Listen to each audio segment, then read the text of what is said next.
Hello guys, and welcome to another video. Today I'm going to show you how to set on and off the Keytone on your Casioak.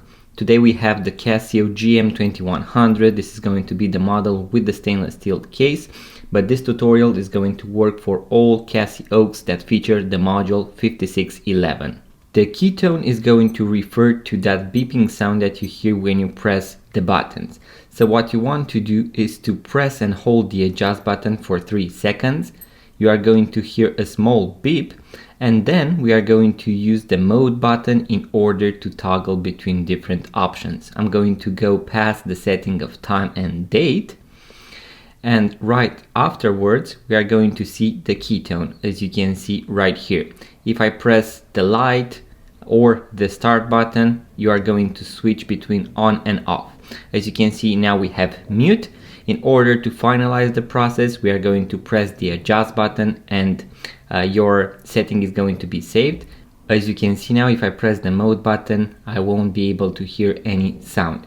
If you want to put it back on, we are going to press and hold the adjust button. Once again, do the same process, arrive at the Keytone function, and then I'm going to put it on, and we are going to see this key. In order to finalize, as I mentioned, we are going to press the adjust button, and voila, the Keytone is now going to be activated. So guys, that was the quick tutorial. In case you enjoyed, make sure to give it a thumbs up. I have a full guide with all the functions and features of the Casioak, link in the description box below, so make sure to check it out in case you want to know how to do all the settings, how to use the world time function, the alarms, the chronograph, and also how to align the watch hands of the watch after your battery replacement.